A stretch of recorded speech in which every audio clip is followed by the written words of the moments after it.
Bismillahirrahmanirrahim. Assalamualaikum warahmatullahi wabarakatuh. Kembali Fakta Sejarah membacakan novel horor dari sang penulis, the one and only Resti Anjayani. Sebelum kita masuk ke selengkapnya, mari kita berdoa dulu. A'udzu bikalimatillahit tammati min syarri ma khalaq. Bismillahirrahmanirrahim. Fil ardi wa fis sama wa huwas samiul alim. Allahumma sholli ala sayyidina Muhammad sallallahu alaihi wasallam. Ini dia selengkapnya.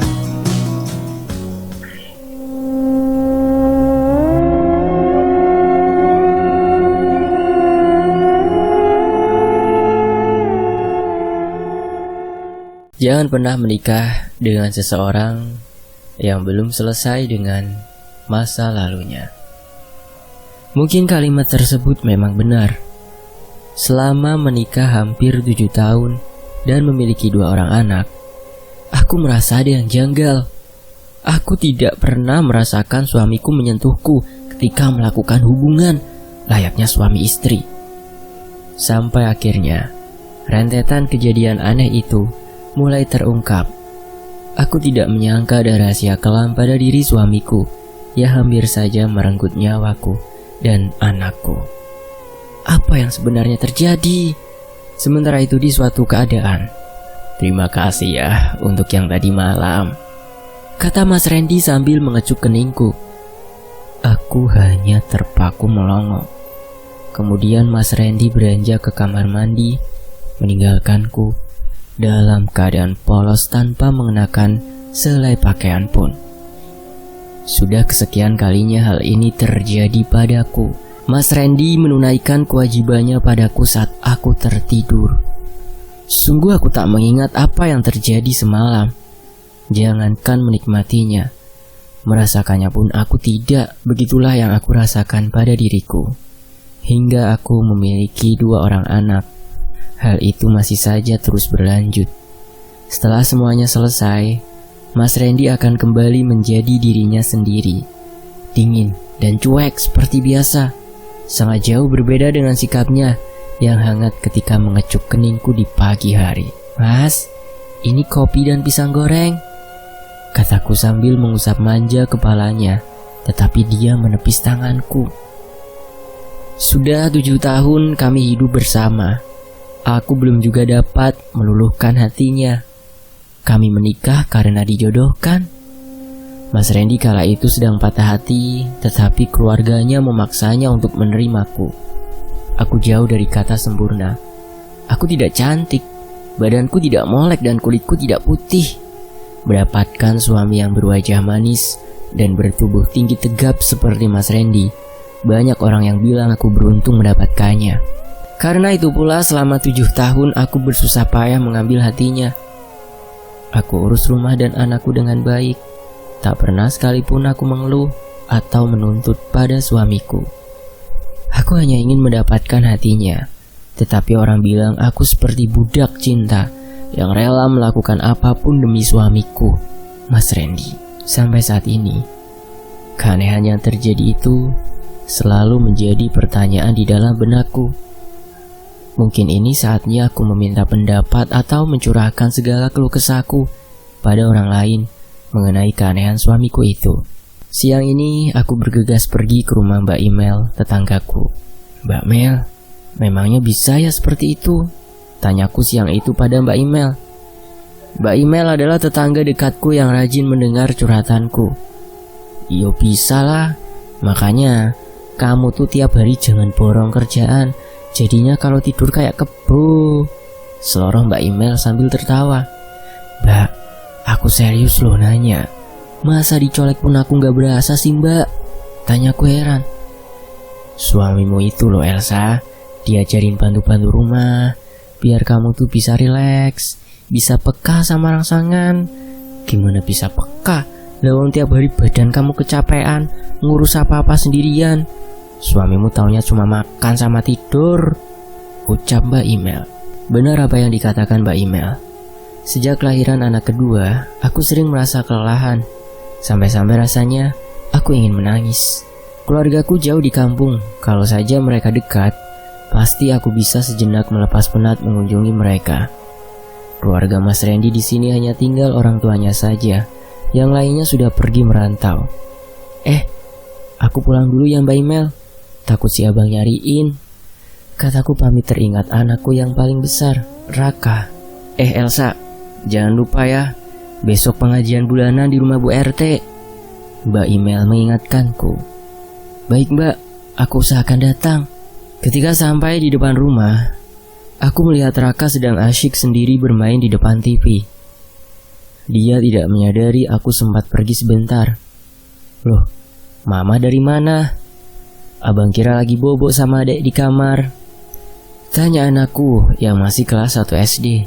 Anakku Raka memang agak sulit konsentrasi. Dia sering mengatakan hal-hal aneh. Menurutku hal itu karena dia sulit memahami sesuatu dengan cepat. Mama pergi ke rumah tetangga, Abang. Abang ada PR nggak? Tanyaku. Ada, jawabnya lugu. Ayo dikerjakan, kalau nanti dikerjakannya takut lupa. Kan semalam udah dikerjakan, gumamnya menolak. Oh, abang mengerjakannya sendiri? Tanyaku. Kan semalam mama yang ngajarin, masa mama lupa? Terlihat ia sungguh-sungguh berkata jujur. Padahal semalam aku tidak sama sekali menemaninya mengerjakan PR. Coba ambil PR-nya, mama mau lihat, perintahku. Abang Raka terlihat malas-malasan mengambilnya, kemudian dia menyerahkan buku PR-nya padaku. Sudah kan mah, masa mama lupa? Aku terkejut bukan main saat melihat PR anakku sudah rampung. Kapan aku menemani abang mengerjakan PR? Semalaman aku menemani si adik yang rewel di kamar. Si adik tak berhenti menyusu sehingga aku tidak bisa beranjak kemanapun. Lalu aku ketiduran dan paginya aku bangun dalam keadaan telanjang. Sungguh aneh. Apa yang sebenarnya terjadi? Siapa sosok wanita yang menyerupaiku di malam yang telah menemani anakku? Aku yakin Abang Raka tidak mungkin berbohong, karena selama ini anakku itu selalu berkata jujur. Suara dering telepon seluler terdengar saat aku mencoba memahami apa yang sebenarnya terjadi. Halo Elsa, gimana kabarnya? Tanya bapak menelpon. Alhamdulillah baik pak. Baru saja semalam Elsa mimpiin bapak, sekarang bapak menelpon. Kataku senang sekali menerima telepon dari kampung. Sejak menikah, aku tak pernah pulang kampung. Rasanya rindu sekali hingga ingin menangis. Akhirnya rasa rinduku sedikit terobati. Semalam aku bermimpi pulang ke rumah orang tuaku. Aku melepas rindu pada bapak dan ibu. Aku berkeluh kesah dengan mereka, lalu siang ini bapak menelpon seperti telah mendapat firasat tentangku. Kita di sini rindu padamu Elsa. Kapan kamu mau pulang ke kampung? Hatiku terenyuh mendengarnya. Tapi aku tidak bisa berkata apa-apa. Penghasilan Mas Randy hanya cukup untuk sehari-hari saja. Uang yang kutabung pun tak pernah cukup untuk ongkos mudik. Selalu saja ada keperluan mendadak yang terpaksa aku harus menggunakan tabungan ongkos mudikku. Apalagi tempat tinggalku harus menyeberangi pulau menggunakan pesawat terbang, sehingga membutuhkan uang yang lumayan. Insya Allah pak, Elsa masih nabung untuk ongkos mudik. Ucapku bergetar menahan kesedihan. Jangan ditahan-tahan nak. Kalau memang sudah ingin balik ya kamu harus balik. Aku tertegun mendengar perkataan bapak. Bapak seolah mengerti benar tentang perasaanku. Meskipun lelah, aku lebih memilih menelan bebanku sendiri.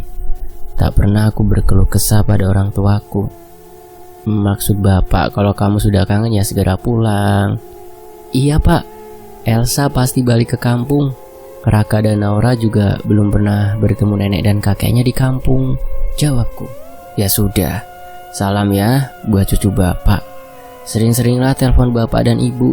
Kasih kabar kalau ada apa-apa. Sudah dulu ya nak, bapak ada perlu. Assalamualaikum. Waalaikumsalam. Sehat selalu ya bapak dan ibu. Ku tutup telepon dari bapak sore itu sambil menahan perih di mata. Aku tidak mau melihat Abang Raka melihatku menangis. Siapa yang menelpon? Tanya Mas Randy yang baru saja pulang dari toko.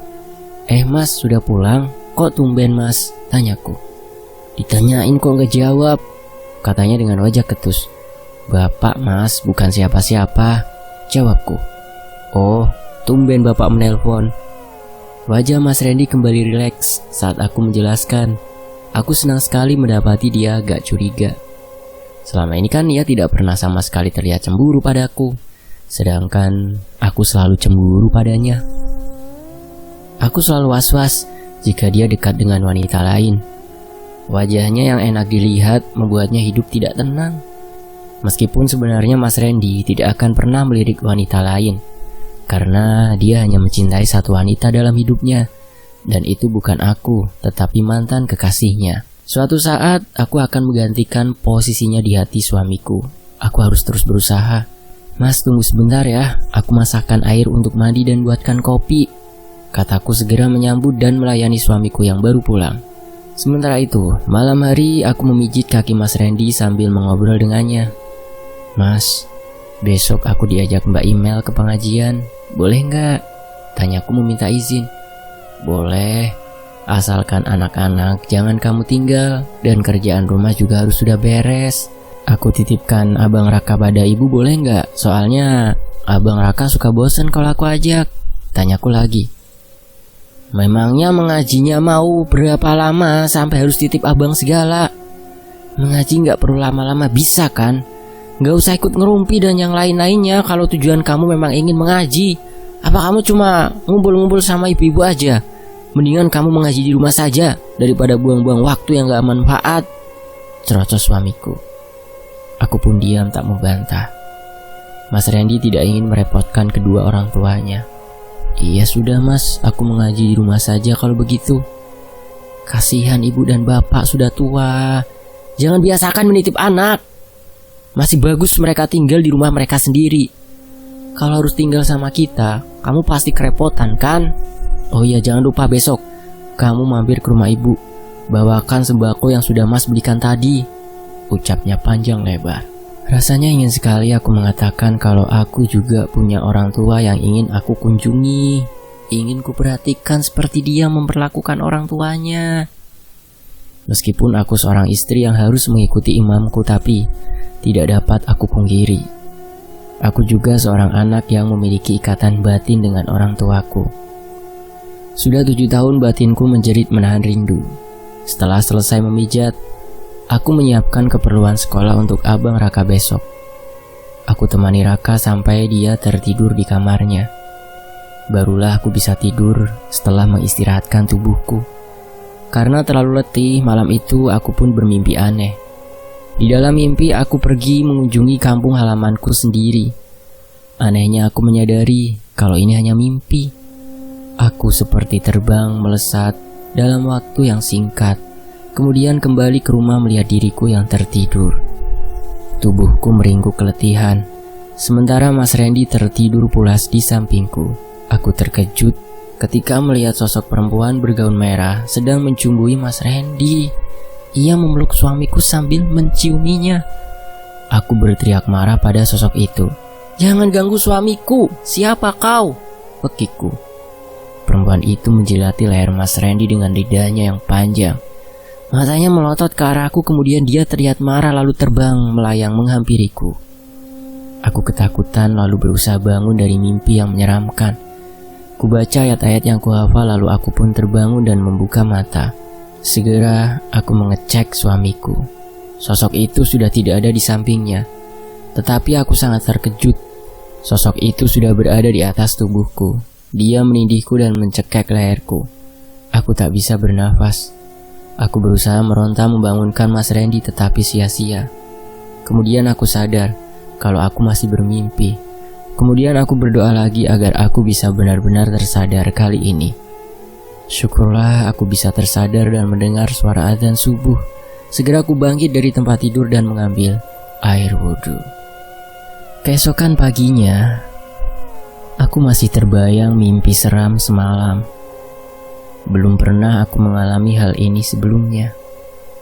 Kularutkan diriku dalam kesibukan seperti biasanya, agar tidak larut memikirkannya. Saat siang hari, Mbak Email datang menyambangi rumahku.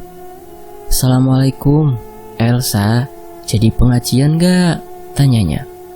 "Astagfirullahaladzim, pergiku karena lupakan janjiku." "Loh, kok masih belum siap?" tanya Mbak Email yang masih melihatku menjemur pakaian. "Ya ampun Mbak, aku lupa mengabari. Aku gak bisa ikut. Aku gak dikasih izin sama Mas Randy." "Loh, kok mau ngaji aja ndak diizinin? Gimana sih suamimu masa?" Bukan gitu Mbak. Aku gak diizinin nitip si abang ke mertuaku. Soalnya abang gak kuat lama-lama, suka bosen dan minta pulang," kataku menjelaskan. "Bawa aja toh, yang lain aja bawa anak. Ndak akan bosen, nanti juga di sana dia ada temennya. Ayo Elsa, lekas siap-siap. Di rumah terus lama-lama sumpah kamu," ucap Mbak Email. "Iya Mbak, tunggu sebentar ya. Saya selesaikan dulu menjemur pakaiannya, lalu siap-siap." "Kamu siap-siap saja sana, biar Mbak yang bantu jemur." "Makasih Mbak, Mbak paling baik deh, aku siap-siap dulu ya," ucapku. Aku pun bergegas bersiap-siap, karena sudah lama tak pergi keluar. Aku sampai bingung baju apa yang mau kupakai. Akhirnya aku pakai baju gamis lebaran tahun lalu. Kemudian aku menyiapkan si adik dan keperluannya. Terakhir yang paling ribet adalah menyiapkan Bang Raka. Aku harus membujuknya terlebih dahulu agar mau ikut. Aku sampai berpeluh-peluh. Tak kusangka persiapan mengajak anak pergi sangat berat, seperti persiapan ke medan perang saja. Mbak Email udah memanggil-manggil dari luar. Segera aku gendong si adik dan menuntun abang yang masih sibuk merengek membawa semua mainannya. Akhirnya perjuanganku pun terbayar. Ibu-ibu pengajian menyambutku dengan ramah. Mereka terlihat senang saat aku bergabung. Abang Raka terlihat senang asyik bermain di teras rumah bersama cucunya Bu RT. Aku bersyukur mendapat teman seperti Mbak Email. Kalau bukan karena Mbak Email, aku tidak akan merasakan senangnya lagi bersosialisasi. Sudah lama sekali sampai akhirnya aku lupa asyiknya bersenda gurau. Ketika ibu-ibu bergantian membacakan ayat-ayat suci Al-Quran, aku permisi sebentar pergi ke sudut ruangan untuk menyusui si adik yang kehausan. Aku melihat ke arah jam dinding. Tak terasa sudah 2 jam aku bersenang-senang di luar rumah. Kulihat di luar langit sudah mulai kelihatan mendung. Angin dingin pun sudah mulai terasa. Lantunan ayat-ayat suci membuatku mengantuk. Aku pun jatuh tertidur di pengajian sambil menyusui si adik. Pikiranku yang cemas akan baju yang sudah dijemur membuat tidurku tidak sempurna. Dalam setengah tidur, aku mendengar percakapan Bu Email dan Bu Siti. "Mbak Email, saya pamit duluan ya, mau ngangkat jemuran." Itu si Elsa nggak dibangunkan apa?" tanya Bu Siti. "Biarin aja, kasihan, dia pasti kecapean," jawab Mbak Email. "Ya sudah, sekalian nanti lewat depan rumahnya, aku tengok cuciannya. Assalamualaikum." "Waalaikumsalam." Meskipun sudah tertidur, aku masih bisa mendengar percakapan mereka. Aku pun kepikiran dengan keadaan jemuran di rumahku, tapi karena terlalu letih, aku pasrah menikmati rasa kantukku. Tak lama kemudian, Mbak Email membangunkanku karena pengajian sudah selesai. Ibu-ibu banyak yang izin pulang karena khawatir hujan. Aku dan Mbak Email pun bergegas pulang agar tidak kehujanan di jalan. Benar saja 10 langkah dari rumah Bu RT hujan pun turun dengan lebat. Untung aku selalu membawa payung. Aku lega sekali ketika sampai di rumah. Jemuranku sudah dipinggirkan ke tempat aman sehingga tidak kehujanan. Kuingatkan diriku agar tak lupa mengucapkan terima kasih pada Bu Siti besok. Segera aku mandikan Naura dan Raka lalu merapikan rumah untuk menyambut suamiku pulang. Malam ini aku tidur nyenyak, tidak bermimpi buruk. Mungkin karena aura positif setelah datang ke pengajian, hatiku sedikit tenang dan senang. Esokan paginya, kondisi lingkungan tidak seperti biasanya. Tersebar suatu cerita yang menghebohkan. Semua orang sedang bergunjing ria. Tetapi kemudian, semuanya terlihat diam saat melihatku. Hal itu membuatku sangat penasaran. Kusempatkan diri berkunjung ke rumah Bu Siti untuk mengucapkan terima kasih, tetapi anehnya, Bu Siti langsung berlari ketakutan saat melihatku. Hatiku menjadi kusar, jangan-jangan akulah yang menjadi bahan gunjingan mereka. Kemudian kuputuskan untuk menemui sahabat baikku. Mbak Imel, sebenarnya ada apa sih? Kenapa semua tetangga ketakutan saat melihatku? Tanyaku penasaran. Yang sabar ya Elsa, Bu Siti loh awalnya, kata Mbak Imel sambil mengelus pundakku. Bu Siti? Aku barusan dari rumah Bu Siti, Mbak. Aku mau mengucapkan terima kasih karena kemarin sudah membantuku mengangkat jemuranku. Tapi dia malah kayak ketakutan saat melihatku. Kenapa ya, Mbak? Apa ada cerita-cerita aneh tentangku sehingga dia gak berani melihatku? Bu Siti kemarin pamit pulang duluan pas di pengajian. Nah, dia lewat depan rumahmu. Niatnya dia mau bantu kamu pinggirin jemuran, tapi gak jadi gara-gara dia lihat. Loh, bukannya jemuranku sudah dipinggirin, Mbak? Tanyaku menyela. Shh, denger dulu Elsa. Iya, Mbak. Aku terdiam mendengarkan. Mbak sampai merinding gak percaya. Tapi dia mengatakan dengan sangat yakin kalau dia lihat sosok mirip kamu lagi angkat jemuran. Hah? Pekiku terkejut. Astagfirullah. Benar, Mbak, Bu Siti bercerita seperti itu? Tanyaku syok. Iya Elsa. Pagi-pagi sekali dia cerita di warung sayurnya Pak Agus. Kamu tahu sendiri warungnya Pak Agus kalau pagi ramenya kayak apa? Jawab Mbak Imel. Ya Allah, Bu Siti kok tega sih menyebar gosip seperti itu? Salahku apa sama dia? Kataku sedih mendengar cerita Mbak Imel.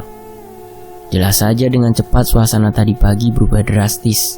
Bu Siti menyebar cerita di tempat sumber info paling aktual para ibu-ibu. Tapi Bu Siti sebenarnya orang baik. Mbak gak percaya dia bicara berbohong. Tapi kan Mbak Imel tahu, kemarin kita berangkat dan pulang haji sama-sama. Nah itu loh maksud Mbak Elsa. Mbak gak percaya kamu bisa ada di rumah, tapi buat apa juga Bu Siti berbohong? Setauku dia orangnya gak pernah usil, kecuali yang dia lihat itu. Shh. Mbak sampai merinding loh Elsa. Mendengar perkataan Mbak Imel membuatku mengingat kejadian aneh belakangan ini. Apakah semua ada kaitannya? Mimpi buruk tentang perempuan bergaun merah tempo hari tiba-tiba saja muncul di benakku. Siapakah sosok perempuan yang ada di dalam mimpiku? Dia begitu bergairah mencumbui suamiku. Apakah dia sosok yang muncul di depan Bu Siti dan menyupaiku? Sejak kapan sosok itu ada di rumah aku? Seingatku, semenjak awal kami menempati rumah warisan pemberian mertua, tak pernah ada hal semacam penampakan sebelumnya. Kok malah melamun kamu? Mbak Imel mengagetkanku. Enggak Mbak, aku lagi mikirin sesuatu. Mikirin apa? Aku pernah mimpi serem Mbak. Mimpi ada sosok perempuan yang ganggu suamiku. Apa mungkin mimpi itu adalah suatu pertanda ya Mbak? Yang bener Elsa. Memangnya kamu sering didatangi sosok serem di mimpi? Sebelumnya gak pernah sih Mbak. Aku kalau tidur ya senangnya mimpi yang indah-indah Mbak. Kalau lagi capek ya tidur aja kayak kebo, gak ingat mimpi apa-apa. Mungkin itu bisa jadi pertanda, Sa. Kamu harus hati-hati. Mbak Imel memperingatkanku dengan ekspresi serius. Mbak ini kok malah jadi nakut-nakutin aku. Baru juga datang sekali pengajian Mbak. Nah bisa jadi apa Mbak? Tanyaku. Sosok itu gak seneng kamu datang ke pengajian. Wah sudah Mbak Imel membuatku semakin takut. Aku pun memutuskan untuk tidak meneruskan untuk membahasnya lagi untuk sementara waktu. Aku pamit pulang ke rumah dan kembali ke rutinitas kesibukanku. Sebelum pulang ke rumah, aku mampir dulu ke warung untuk membeli jajanan si abang. Bu Yati, pemilik warung, tampak canggung saat bertemu denganku. Mungkin dia juga sudah mendengar gosip tentangku. Sempat terpikir olehku, jika gosip ini dibiarkan berlarut-larut, maka akan merugikanku. Orang akan berpikir rumahku berhantu, atau yang lebih buruk lagi, aku akan dikira memiliki ilmu hitam. Yang paling aku khawatirkan adalah anak-anakku dan juga suamiku. Suamiku yang sangat aku cinta dan bersikap dingin terhadapku. Bagaimana dia akan menanggapi hal ini? Sepanjang siang, rumah yang biasanya nyaman berubah menjadi mencekam. Aku jadi berpikir hal yang aneh-aneh. Si adik mendadak jadi rewel. Aku cek suhu badannya normal. Mungkin ia sedang tidak enak perut, pikirku. Tetapi sampai hari menjelang malam, si adik tidak mau lepas dari gendonganku. Sebentar saja ku taruh dia akan menangis gelisah. Aku kewalahan ketika menyambut Mas Randy pulang. Aku tak sempat memasakkan air hangat untuknya. Masakan pun telah dihidangkan. Untungnya Mas Randy sedang dalam kondisi mood yang baik. Dia tidak banyak bicara hari ini. Dia hanya diam melamun seperti memikirkan sesuatu. Kuhampiri dia yang terlihat seperti ada masalah. "Mas, kok diam saja? Kenapa? Apa ada masalah?" Tanyaku memberi perhatian. Padahal sebenarnya akulah yang sedang tertimpa masalah. Tetapi aku tidak berani bercerita pada Mas Randy. Karena masalah yang aku alami ini berawal dari pengajian di rumah Bu RT kemarin. Bagaimana bisa aku menceritakannya? Aku sendiri tidak diberikan izin kala itu oleh Mas Randy. Tiba-tiba saja si adik kembali menangis sangat kencang. "Kenapa dengan Aura? Kok nangis terus? Apa dia sakit?" tanya Mas Randy. Aku juga bingung, Mas. Dari tadi siang dia menangis terus. Cek suhu badannya, siapa tahu dia demam. "Enggak demam kok, Mas. Ini yang bikin aku bingung," ucapku cemas. Kupandangi si adik kecil Naura yang masih terus menangis. Sudah hampir 1 jam tak kunjung berhenti. Suaranya terdengar mulai serak. "Kenapa, Nak? Tenang ya, sayang. Ada mama dan ayah di sini. Diam ya, Nak," ucapku sambil menggendongnya berusaha menenangkan. Aku pikir semuanya hanya kebetulan, tapi ternyata inilah awal mula rentetan peristiwa aneh itu mulai terjadi. Bersambung. Nantikan kelanjutannya hanya di Fakta Sejarah. Teman-teman juga boleh mampir ya ke channel Cadangan Admin. Itu di layar akhir ada, tinggal disentuh saja. Nanti akan langsung otomatis masuk ke channel Cadangan Admin tersebut. Makasih banget ya. Wassalamualaikum warahmatullahi wabarakatuh. Makasih juga dong buat Kak Resti Anjayani